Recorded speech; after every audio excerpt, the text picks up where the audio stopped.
संग्रामपूर तालुक्यातील ग्राम कवठड येथे पशुवैद्यकीय दवाखान्यात कर्मचारी म्हणून कार्यरत असलेले गजानन डांगे हे 31 ऑगस्ट रोजी सेवानिवृत्त झाले आहेत। त्यानिमित्ताने स्थानिक ग्रामस्थांनी त्यांच्या सत्कार समारंभाचे आयोजन केले होते।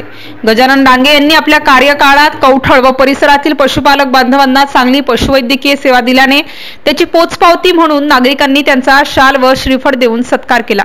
या प्रसंगी स्थानिक सरपंच दीक्षाताई खंडेराव, स्वस्त धान्य दुकानदार राजू ठाकरे, नरेंद्र खंडेराव, उपसरपंच जितेंद्र ठाकूर, शेख अब्दुल, मुरलीधर पालीवाल यांच्यासह ग्रामपंचायतचे सर्व कर्मचारी व ग्रामस्थ प्रामुख्याने उपस्थित होते। MCN न्यूज मराठी करिता भगवान पाखरे, कवठड। खंडरावताई आणि आपले सदस्य आणि सदस्य आणि सरपंच साहेब यांनी भगवान पाखरे, अब्दुल भाऊ आणि सर्व गावकरी प्रतिष्ठित नागरिक माझा सत्कार घेतला। या गावामध्ये खरोखर मी काम माझ्या मनाप्रमाणे केले व पूर्ण असताना मी खरोखर लोकांना सेवा शेतामध्ये जाऊन किंवा निस्वार्थी कोणाला 5 रुपये नाही मागता किंवा 1 रुपया नाही मागता मी माझी सेवा केली। कारण मी माझ्या सेवेतून फार मला समजे की मग आपले गौमाता हे आहे की फार याची सेवा केल्यानंतर आपल्याला काही ना काही मेवा भेटेल अशी मी प्रार्थना करतो। आणि माझे बी एक मुलगा एक ITI झालेला आहे आणि एक मुलगा दुसरा डॉक्टर झालेला आहे। मला या गौमातेने दिलेले आहे सर्व यांचे खरोखर लाभ मला भेटलेला आहे। या कवठड या गावातून मला गावकरी लोकांनी खरोखर त्रास नाही दिला। कारण एक म्हणजे महत्त्वाची गोष्ट, मी लोकांशी उद्धटपणे वागलो नाही। लोकांनी मला समजा प्रतिउत्तर दिलं असेल तरी मी प्रतिउत्तर दिलं। तो किती बी गरम होणार असेल तरी मी त्याला एकच सांगितलं, बाबा तू बस आणि आपण तुझ्या वावरात जाऊ किंवा शेतात जाऊ, घरी जाऊ, तुला तरी मी काम करून देईन अशी माझी अपेक्षा होती।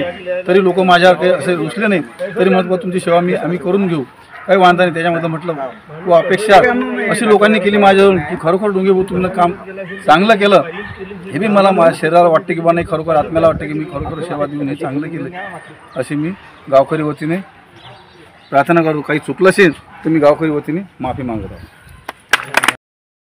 माझी खूप इच्छा होती की मी होईल त्याच्यात एक दिवस तरी सेवा झाली पाहिजे, पण ठीक आहे, काही शासनाचे हे आहेत, काय त्याला अडथळा आला त्यानं थोडासा लेट केला, पण त्याची इच्छा पूर्ण होऊन राहिली। आज न उद्या तो पूर्ण होईल आणि याच्याही पुढे त्याला दीर्घायुष्य लाभो अशी मी ईश्वरचरणी प्रार्थना करतो।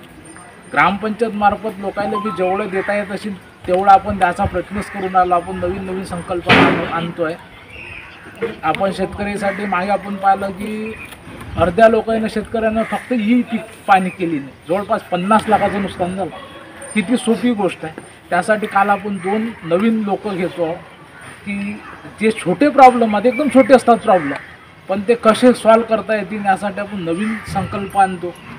पुन्हा आपण डोंगे भाऊसाठी जास्त जोरात प्रयत्न केला। आपण सिव्हिल पत्र लिहू की साहेब 23 वर्ष झाली, त्याच्यानं वाढीव सेवा आणि वाढीव सेवा तर द्या पण ती कवठडमध्ये द्या।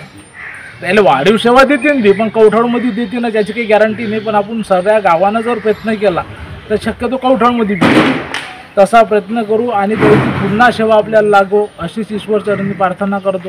आणि त्यांच्या पुढील आयुष्यासाठी त्यांना माझ्याकडून मनापासून शुभेच्छा देतो। जय हिंद, जय भारत।